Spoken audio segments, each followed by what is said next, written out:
ಸೇತುವೆಗೆ Bolero ವಾಹನವೊಂದು goods ವಾಹನವೊಂದು ಡಿಕ್ಕಿಯಾಗಿದೆ. ಇದರ ಪರಿಣಾಮ ಇಬ್ಬರು ಸ್ಥಳದಲ್ಲೇ ಸಾವನ್ನಪ್ಪಿದ್ದಾರೆ ಅನ್ನೋದರ ಡೀಟೇಲ್ಸ್ ಲಭ್ಯ ಆಗ್ತಾ ಇದೆ. ಇಷ್ಟು ಮಾತ್ರ ಅಲ್ಲ, 4 ಜನರಿಗೆ ಗಾಯಗಳಾಗಿದೆ.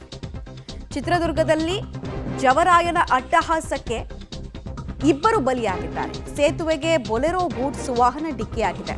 ಸ್ಥಳದಲ್ಲೇ ಇಬ್ಬರ ಸಾವಾಗಿದೆ, 4 ಗಾಯಗಳಾಗಿದೆ. ಒಟ್ಟು 6 ಜನ ಇದ್ರು ಅಂತ ಅನ್ಸುತ್ತೆ ವೆಹಿಕಲ್ನಲ್ಲಿ. ಹೊಳಲ್ಕೆರೆ ತಾಲೂಕಿನ ಲೋಕದೊಳಲು ಬಳಿ ಘಟನೆ ಆಗಿದೆ. ಗಾಯಾಳುಗಳಿಗೆ ಸ್ಥಳೀಯ ಆಸ್ಪತ್ರೆಯಲ್ಲಿ ಚಿಕಿತ್ಸೆಯನ್ನು ಕೊಡಿಸಲಾಗ್ತಾ ಇದೆ. 4 ಜನ ಇಂಜರ್ಡ್ ಏನಿದ್ದಾರೆ ಅವರು ಸ್ಥಳಕ್ಕೆ ಹೊಳಲ್ಕೆರೆ ಪೊಲೀಸರು ಭೇಟಿ ಕೊಟ್ಟಿದ್ದಾರೆ. ಪರಿಶೀಲನೆಯನ್ನು ಕೂಡ ನಡೆಸ್ತಾ ಇದ್ದಾರೆ. ಅಪಘಾತಕ್ಕೆ ಏನ್ ಕಾರಣ ಅಂತ ಮೇಲ್ನೋಟಕ್ಕೆ ಗೊತ್ತಾಗ್ತಾ ಇರೋ ಅಂಶ ಏನು ಅಂದ್ರೆ ಇದೊಂದು ಸೆಲ್ಫ್ ಆಕ್ಸಿಡೆಂಟ್ ಅಂತ ಗೊತ್ತಾಗ್ತಾ ಇದೆ. ಅಂದ್ರೆ ಬೊಲೆರೋ ವಾಹನನೇ ಸೇತುವೆಗೆ ಡಿಕ್ಕಿ ಆಗಿರೋದ್ರಿಂದ ಸೆಲ್ಫ್ ಆಕ್ಸಿಡೆಂಟ್ ಅಂತ ಇದನ್ನು ಕನ್ಸಿಡರ್ ಮಾಡ್ಬೋದು ಮೇಲ್ನೋಟಕ್ಕೆ. ಬಟ್ ಯಾವ ಕಾರಣಕ್ಕಾಗಾಯಿತು? ಬ್ರೇಕ್ ಫೇಲ್ಯೂರ್ ಆಯ್ತಾ? ಗಾಡಿನಲ್ಲಿ ಏನಾದರೂ ಕೊನೆ ಹಂತದಲ್ಲಿ ತಾಂತ್ರಿಕ ದೋಷನಾ? ಓಕೆ, ವಿಜುವಲ್ಸ್ ನೋಡ್ತಾ ಇದ್ದೀರಾ ನೀವು.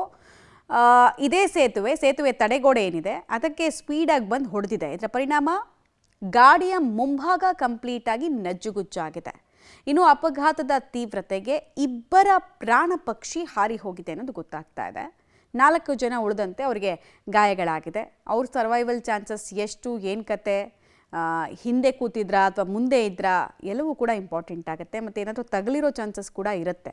ತಲೆ ಹಿಂಭಾಗ ಸೆನ್ಸಿಟಿವ್ ಭಾಗ, ಅದು ವಿಪರೀತ ಸೆನ್ಸಿಟಿವ್ ಭಾಗ, ಅಲ್ಲೇನಾದರೂ ತಗಲಿದೆಯಾ ಅಥವಾ ಬೇರೆ ರೀತಿ ಗಾಯಗಳಾಗಿದೆಯಾ ನೋಡಬೇಕಾಗತ್ತೆ. ಬಟ್ ಚಿತ್ರದುರ್ಗದ ಈ ಭೀಕರ ಅಪಘಾತಕ್ಕೆ ಹೊಳಲ್ಕೆರೆ ಗ್ರಾಮ ಮಾತ್ರ ಬೆಚ್ಚಿ ಬಿದ್ದಿದೆ.